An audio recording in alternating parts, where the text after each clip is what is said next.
Hello everyone. In the previous video, we have already discussed about the Cold War. The Cold War, United States dropped to atomic bomb, Allied and Axis power, Cuban missile crisis, Western alliance and Eastern alliance, arena of the Cold War, and NAM. Okay, first of all, we start the video session. Remote learning etiquettes: be polite, do not interrupt during the conversation, do not sharing of personal message, queries should be related to the subject content only, mute yourself once the session start. Okay, now एक नए उत्साह से एक नए lesson की शुरुआत करेंगे हम, ठीक है। यस, कुछ पॉइंट जो है वो हम डिस्कस कर चुके हैं ऑलरेडी, लेकिन लेट्स रिवीजन वंस अगेन।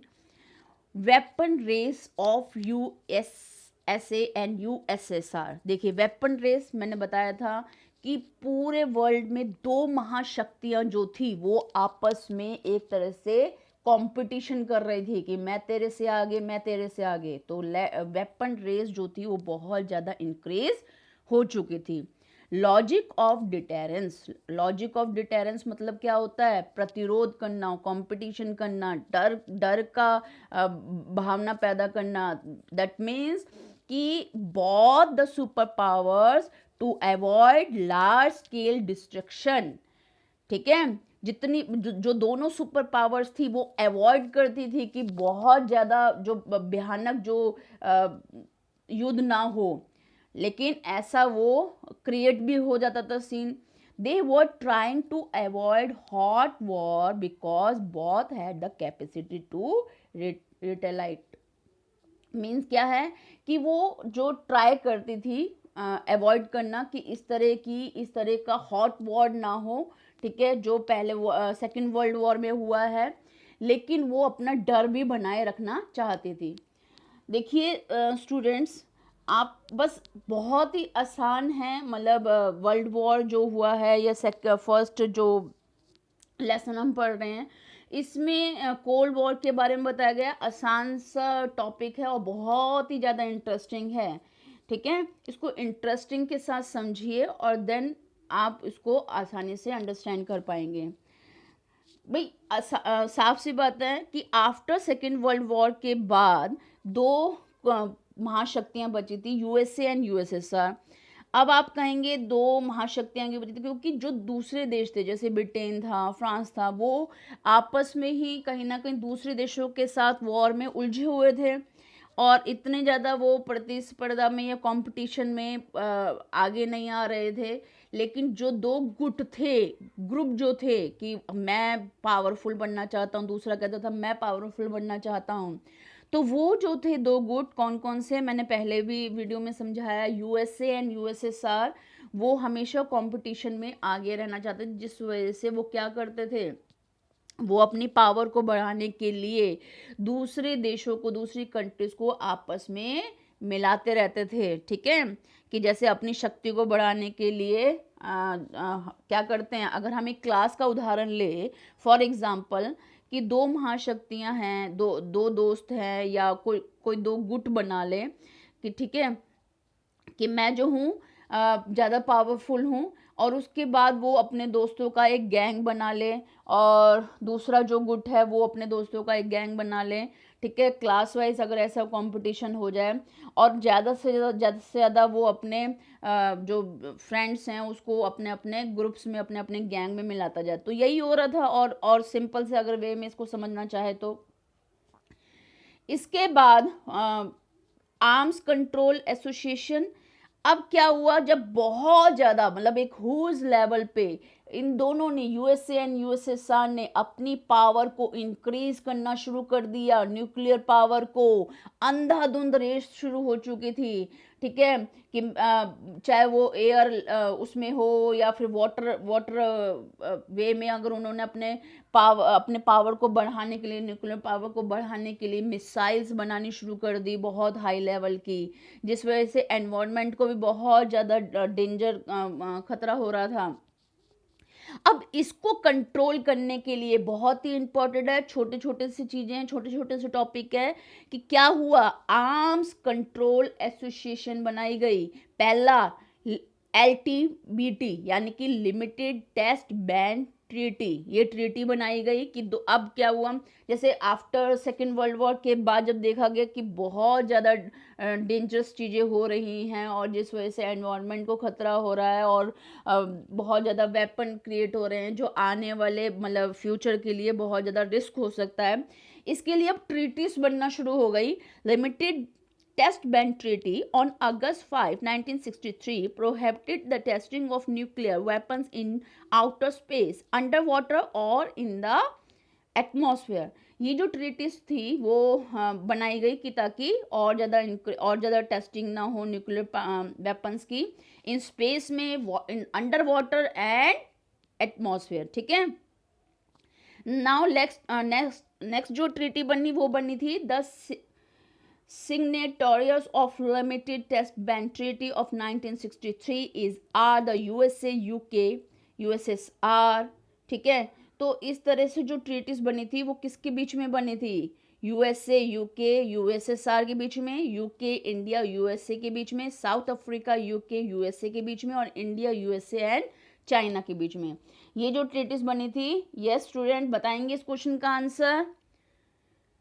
देखिए ये जो क्वेश्चन है, the signatories of limited test ban treaty of 1963 is are, इस क्वेश्चन का आंसर जो है वो आप अपनी कॉपी में लिखेंगे और उसके बाद मुझे जो है वो आप कमेंट बॉक्स में इसका आंसर बता सकते हैं। Now nuclear non proliferation treaty NPT बहुत ही फेमस ट्रीटी थी 1970 में। ये ट्रीटीज जो बनी, समझने आ रहा है आपको कि जो ट्रीटीज जो थी, संधियां जो बनी थी वो इसलिए बनी थी ताकि न्यूक्लियर जो पावर है उसको रोका जा सके, क्योंकि वो फ्यूचर के लिए बहुत ज़्यादा डेंजरस हो सकता था।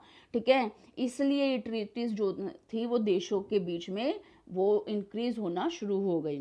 न्यूक्लियर नॉन प्रोलिफरेशन ट्रीटी जो थी to prevent the separate of nuclear weapons and weapons technology, इसका काम क्या था, NPT का 1970 में बनी थी। किन देशों के बीच में बनी थी, UK, USA, USSR, France, China. इसमें पहला जो पॉइंट है, to prevent the separate of nuclear weapons and weapon technology to promote cooperation in the peaceful uses of nuclear energy, the goal of achieving general and complete nuclear disarmament। India is a non-signatory or UK, USA, USSR, France and China। Okay, next let's see the map, United Kingdom, France, Russia, Israel and United states. ठीक है, इसमें जो ये treaties के बारे में बताया जा रहा है कि कौन कौन सी NPT nuclear weapon states, non NPT states कौन से हैं और NPT स्टेट्स कौन से हैं। ठीक है, इन सब के बारे में। नाउ नेक्स्ट क्वेश्चन इज, ये जो क्वेश्चंस बीच बीच में दिए गए हैं वो आपको सॉल्व करने हैं और कमेंट बॉक्स में इसको लिखना है। ठीक है, let's mention in the comment box answers। limited test ban treaty was signed in which year, इसको सर्च करके आपने इसको बताना है। एंटी बैलिस्टिक मिसाइल ट्रीटी, ये भी बहुत फेमस थी, anti ballistic missile treaty, ABM treaty और ABMT 1972। an arms control treaty between the United States and Soviet Union, the limitation of the anti-ballistic missile system used in defending areas. Each party was limited to 2 ABM complexes, each of which to be limited to 100 anti-ballistic missiles. Now, next question is, India did not sign nuclear non-proliferation treaty. True or false? Next is SEATO, the South East Asia Treaty Organisation. अब ये क्या था, ठीक है, अब ये सीटो CentOS ये आपको समझना है, ये क्या था, अपने गुट, जैसे मैंने बताया कि दो गैंग जो बनाने लग गए थे, जैसे मैंने क्लासरूम का एग्जांपल दिया आपको, इसी तरह से यूएसए और यूएसएसआर जो थे वो अपने गुट बनाना शुरू कर दिया था। अब ये गुट कौन से थे, पहला देखिए, मैंने आपको पहले प्रीवियस वीडियो में आपको मैंने बताया था वॉर्सो के बारे में, ठीक है।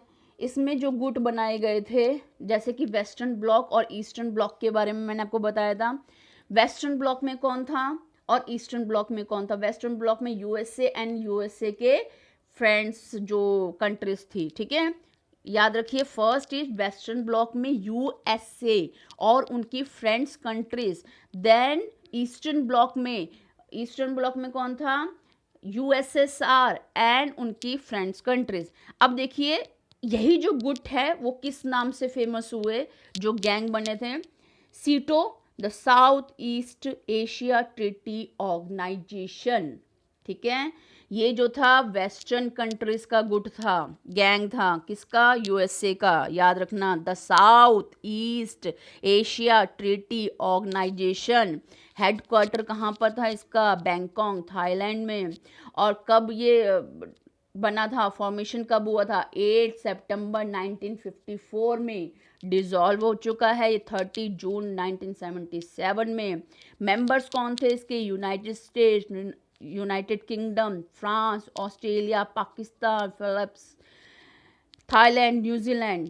नेक्स्ट जो गुट जो था वो भी वेस्टर्न ब्लॉक का था, ठीक है। Remember it, the central treaty organization, CENTO और बगदाद पैक्ट, फॉर्मेशन हुआ 24 फरवरी 1955, एक्सटिंक्शन 16 मार्च 1979, headquarters Ankara, Turkey, members Iran, Iraq, Pakistan, Turkey and UK. इसमें आप नेक्स्ट जो मैप है उसमें आप देख सकते हैं किस तरह से जो है वो गुट बने थे, जो ग्रुप्स बने थे। नेक्स्ट क्वेश्चन आपके लिए, जिसको आपने कमेंट बॉक्स में और कॉपी में मेरे को आंसर करना है। The South East Asia Treaty Organisation was dissolve on 30 June 1977। Okay, true और फॉल्स बताना है इसमें आपने। अब देखिए, नेक्स्ट जो टॉपिक है वो बहुत ही इंटरेस्टिंग है। याद रखना है बस टॉपिक वाइज कि क्या क्या हुआ कोल्ड वॉर में। कोल्ड वॉर में सबसे पहले मैं क्यूबा संकट के बारे में बताया था आपको। अब क्यूबा संकट क्या था? Let's revision once again. Cuba संकट जो था वो था क्यूबा संकट यानी क्यूबा क्राइसिस। देखिए, सिर्फ 2-3 लाइनों में बताते हैं इसको। क्यूबा जो क्राइसिस था, अमेरिका के पास, अमेरिका जो कंट्री है यानी यूएसए, उसके पास में एक क्यूबा जो है आइलैंड था, ठीक है। और आपको पता ही है सोवियत संघ यानी यूएसएसआर से बहुत ज़्यादा कंपटीशन चल रहा था, यानी कोल्ड वॉर था।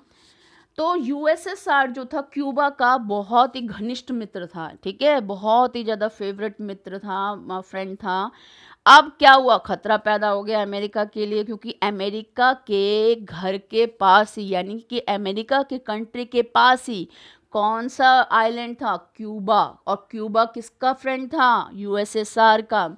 यूएसएसआर ने क्या किया भाई? यूएसएसआर ने अपने मित्र दोस्त से, यानी क्यूबा के जो आइलैंड है वहाँ पर उसने मिसाइलें तैनात करना, मिसाइलें जो है वो एस्टेब्लिश करना शुरू कर दिया कि कभी भविष्य में अगर अमेरिका पर अटैक करना पड़ जाए तो हम क्या करेंगे, उसके पास के जो कंट्रीज है, जो आइलैंड है, उसका हम फ़ायदा उठा सकते हैं। और इत्तेफाक से क्यूबा जो था वो किसका दोस्त था, किसका फ्रेंड था?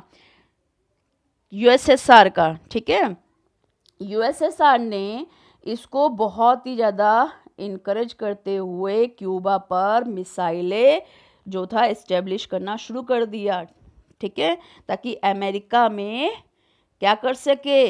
अटैक कर सके, ठीक है। अब इस घटना की, ये जो इतना ज़्यादा उसने प्लान किया था, किसने? यूएसएसआर ने। इस प्लान की जो भनक थी, जो खबर थी, यूएसए को कब लगी? 3 हफ्तों के बाद। और वो तो क्या होगा अब? उसको तो यही लगेगा कि मेरे ऊपर अटैक होने वाला है, मिसाइल से अटैक होने वाला है, ये मेरा पूरा पूरा देश जो है यूएसएसआर उड़ा देगा। तो उसने फटोफट से क्या किया, उसको रोकने के लिए, उसको कहीं ना कहीं क्लोज करने के लिए उसने कदम उठाए। ठीक है, जिसको क्या बोला गया, इस चीज को क्या बोला गया, क्यूबा क्राइसिस। छोटी सी घटना है, इंटरेस्टिंग है। यानी कहने का मतलब है क्यूबा क्राइसिस क्यों बोला गया, क्योंकि ऐसा लगा कि अब बहुत ही डेंजरस लेवल का वर्ल्ड वॉर थर्ड जो है वो हो जाएगा, जिसमें बहुत ज़्यादा विनाश होगा, बहुत ज़्यादा जो सरकमस्टांसिस हैं वो डेंजर में आ जाएंगे। ठीक है, तो ये क्यूबा क्राइसिस जो है वो मैंने बताया आपको। आई थिंक आपने अंडरस्टैंड कर लिया होगा इसको। अब देखिए नेक्स्ट जो है न्यू इंटरनेशनल इकोनॉमिक ऑर्डर।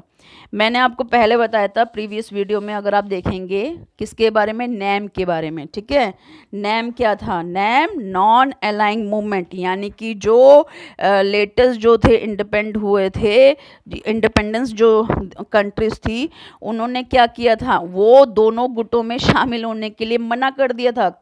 ठीक है, अब आप समझ सकते हैं, दो गुट बने हुए थे, जैसे मैंने क्लास का एग्जांपल दिया, दो गैंग जो बने हुए थे, वो क्या कर रहे थे, छोटी बड़ी सब कंट्रीज को अपने में मिलाना शुरू कर दिया था, ताकि गैंग को और ज़्यादा बड़ा बनाया जा सके। जिसमें जो न्यू इंडिपेंडेंट कंट्रीज थी, जैसे इंडिया, चाइना, मिस्र, युगोस्लाविया, ठीक है, ये जो कंट्रीज जो थी, इन्होंने दोनों गुट में शामिल होने से मना कर दिया। क्यों मना कर दिया, इसके पीछे क्या कारण था, बता सकते हैं? इसके पीछे ये कारण था कि भाई, इसके पीछे ये कारण था कि ये जो दोनों, हाँ, ये जो मतलब अपनी इकोनॉमिक जो उनकी स्थिति थी बहुत डाउन थी, पॉवर्टी बहुत ज़्यादा थी, एजुकेशन लेवल 0 नंबर पे था। ठीक है, बहुत ज़्यादा इकोनॉमिक एंड सोशल प्रॉब्लम्स थी इन इन कंट्रीज में, जिस वजह से वो अपने आप को डेवलप करती, या फिर उनकी वो बन जाती, एक तरह से स्लेव बन जाती, दास बन जाती।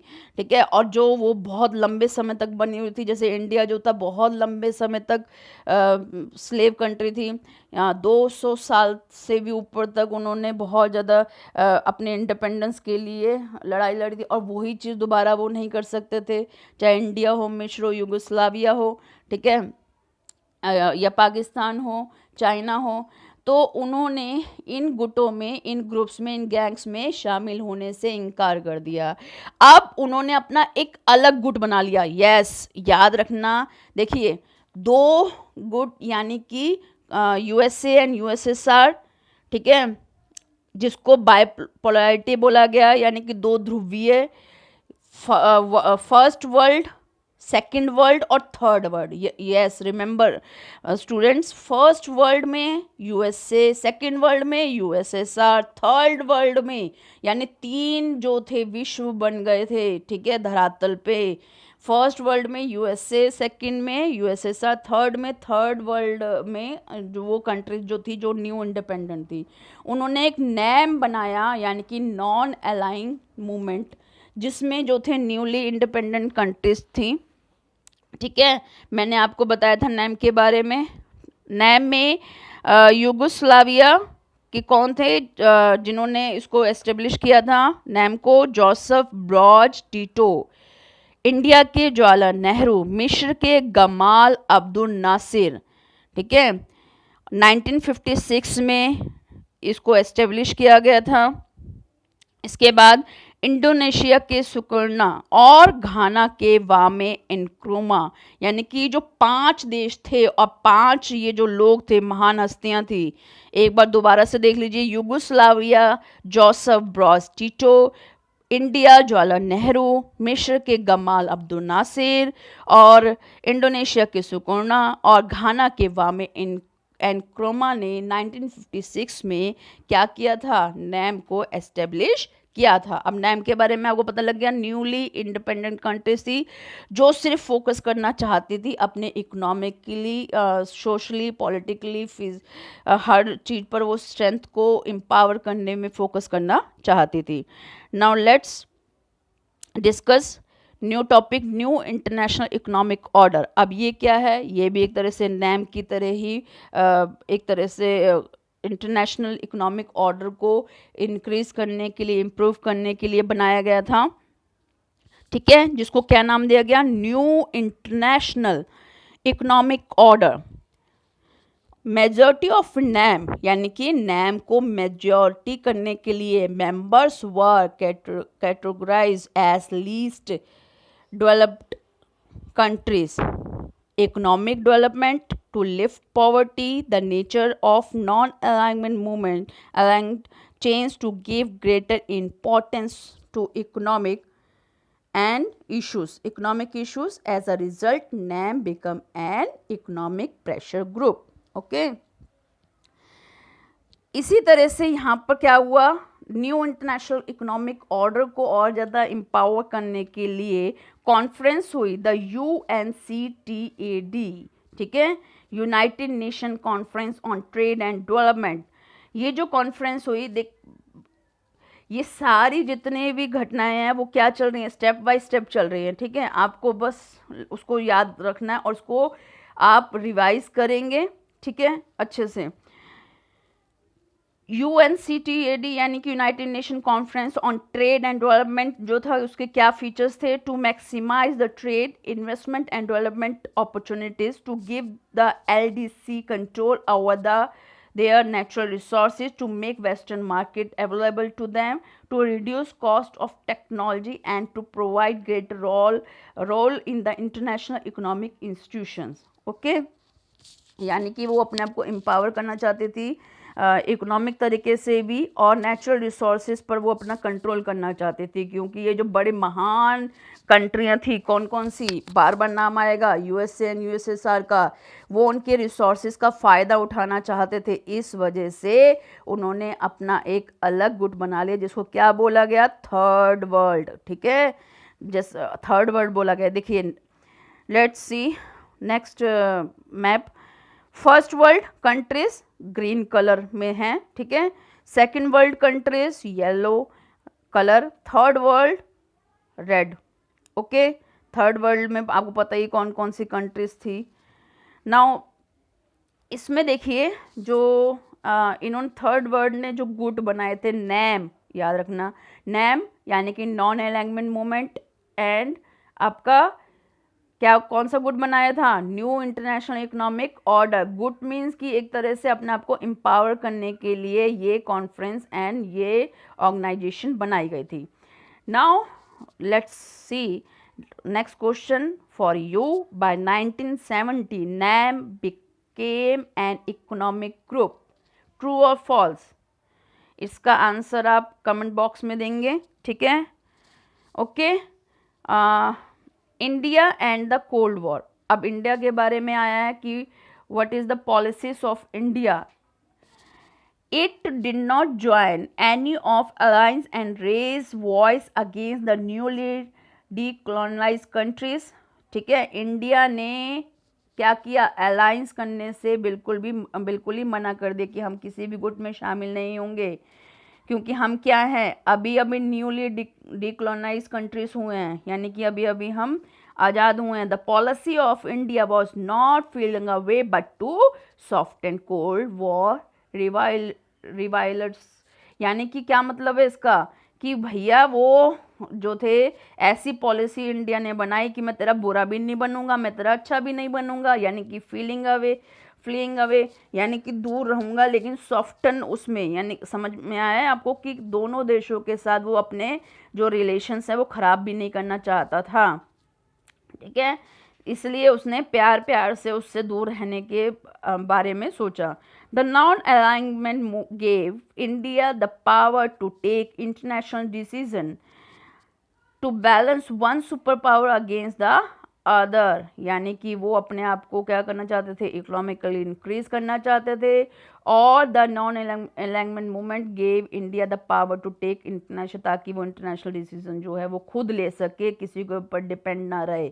इस वजह से अगर वो USA या USSR में शामिल हो जाता तो वो हर डिसीजन के लिए दूसरी कंट्रीज पर डिपेंड रहना पड़ता, जिस वजह से वो किसी भी गुट में शामिल होने से उसने इनकार कर दिया। ओके, इंडिया, अब next topic is India's policy of non alignment was criticise. अब ये जो है, रिमेंबर स्टूडेंट्स, ये जो नैम है यानी कि लॉन्ग नॉन अलाइनमेंट मूवमेंट जो है, इंडिया को लेकर हमेशा क्रिटिसाइज किया गया कि इंडिया जो है एक तरफ को बोलता है कि वो किसी भी गुट में शामिल नहीं होगा, और दूसरी तरफ वो जो है वो दोस्ती वाली चीज़ें भी निभाता है, किसके साथ, यूएसएसआर और यूएसए के साथ में। तो इंडिया जो है वो कहीं ना कहीं उसको क्रिटिसाइज किया गया दूसरे देशों के साथ। Sign treaty of friendship with USA. अब ये क्रिटिसाइज कैसे किया भैया, एक बार एक तरफ तो तुम नॉन अलाइनमेंट की बात कर रहे हो, इंडिया के बारे में कहा गया, और दूसरी तरफ तुम जो है फ्रेंडशिप कर रहे हो किससे, यूएसएसआर से। Sign treaty of friendship with USSR in August 1971 for 20 years. ठीक है, 20 सालों तक उसने, 20 सालों के लिए उसने क्या किया, एक ट्रीटी साइन की, किसके साथ, यूएसएसआर के साथ, अगस्त 1971 में। The Indian government view was that India needed diplomatic and military support during Bangladesh crisis. ठीक है, अब उसको क्या चाहिए था, एक तरह से डिप्लोमेटिक और तरीके से उसने काम किया इंडिया ने, उसको मिलिट्री पावर चाहिए थी बांग्लादेश के अगेंस्ट, जब बांग्लादेश का जो घटनाक्रम हो रहा था, क्राइसिस हो रही थी। Treaty did not stop India from having good relations with other countries including the US. अब उसने क्या किया, उसने रिलेशन जो थे वो गुड जो रिलेशन जो थे वो दूसरे देशों के साथ यानी यूएस के साथ भी उसने बनाए। ठीक है, नैम होने के बावजूद। It is said the NAM has lost some of its earlier relevance after disintegration of USSR and the cold war in 1991।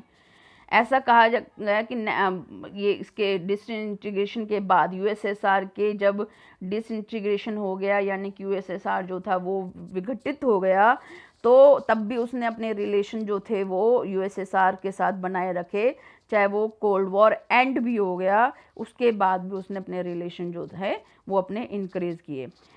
Now let's discuss about what is the logic of deterrence, limited test ban treaty, nuclear non-proliferation treaty, anti-ballistic missile treaty, SEATO, Southeast Asia Treaty Organization, CENTO, the Central Treaty Organization, Baghdad Pact, New International Economic Order, India and Cold War era। ठीक है, ये जो हमने discuss किए हैं आज जो point हैं, अब देखिए next is cold war. Cold war के बारे में आपको बताया ये कि cold war refer to competition tensions and series of confrontations between the USA and USSR.